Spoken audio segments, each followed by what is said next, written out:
That's so funny. You can look at Van Williams' expression like, Bruce, you need to chill out. I got my green on. That was the Green Hornet. This is Real School.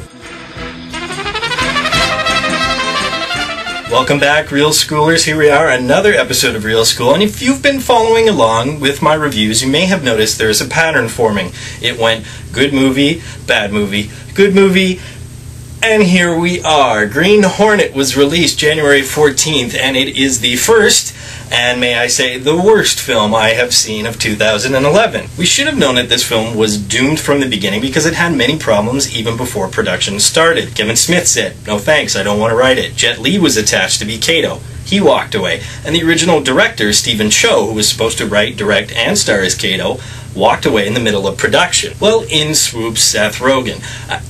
Wait a minute. Seth Rogen? The guy from 40-Year-Old Virgin, Knocked Up, Funny People... He's a superhero. Well, surprise, surprise, you ended up with Batman meets Pineapple Express. Michel Gondry also comes in to direct. Now, Michel Gondry is actually hit-or-miss director.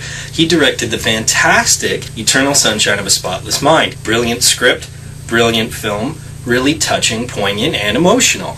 And then he also did Be Kind, Rewind. So, unfortunately, Green Hornet, I think, is another one of his misses. Let's hope he rebounds and makes another Spotless Mind. The Green Hornet character has been around for over 70 years. It was originally a radio drama back in 1936. It was then turned into film serials in 1940, a comic book in 1940, and then, of course, that awesome show starring Van Williams and Bruce Lee, where Bruce Lee actually got his biggest and first exposure in American film. Now, I grew up watching the original 60s series, and believe me, I was a huge fan. The movie adaptation, I'm sad to say, doesn't do it justice. I really think Seth Rogen should be ashamed of himself. He took a great American hero, like I said, that has been around for over 70 years, and he made him a joke. These characters needed to be treated with some respect. And what do we get? Well, we get pot jokes, we get drunk jokes, we get the Green Hornet shooting himself in the face with the gas gun. We even get Kato giving him a nut shot. Did I really see that? Kato gave the Green Hornet a nut shot. It's catered to a certain demographic. There are going to be kids who are going to go see this movie, and they're going to get exactly what they want. They're going to get a Seth Rogen film. Problem is, the Green Hornet shouldn't have been a Seth Rogen film. There are some bright sides to this film.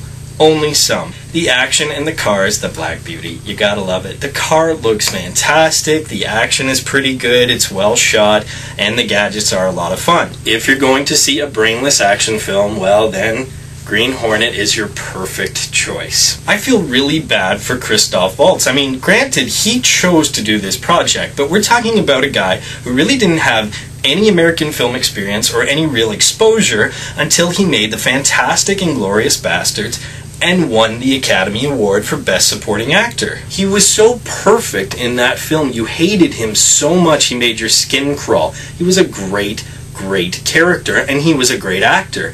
This is his follow-up? So I'm assuming that there was a big paycheck involved. I don't know why Christoph would do it otherwise. And what the hell was the part with the two-barreled gun? That was like his thing. He had a two-barreled gun. Is that even possible? If there is anybody out there in the Real School universe watching right now who is either an engineer or a weapons expert, please let me know. Is a two-barreled gun really possible?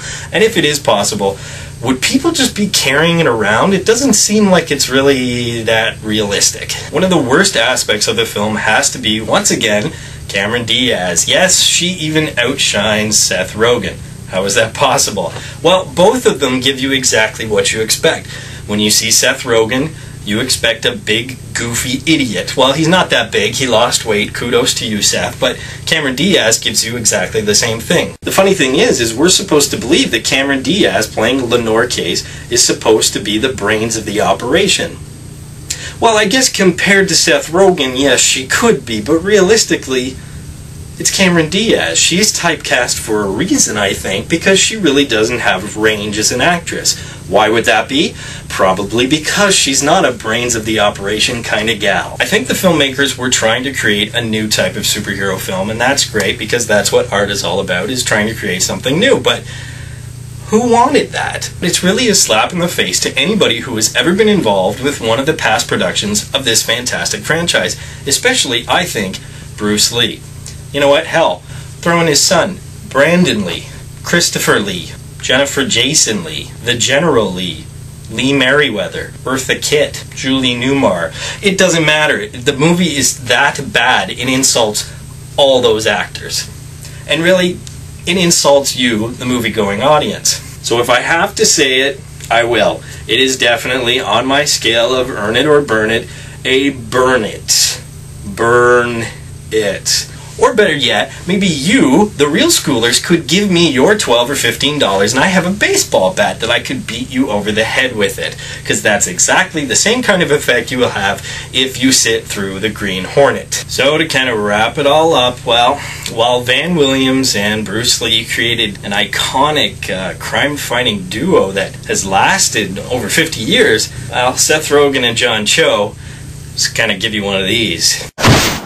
Thank you, ladies and gentlemen, once again for watching Real School. Please subscribe. Please leave your comments, even if you like the Green Hornet. I'd love to hear why you liked it, and we'll see you next time.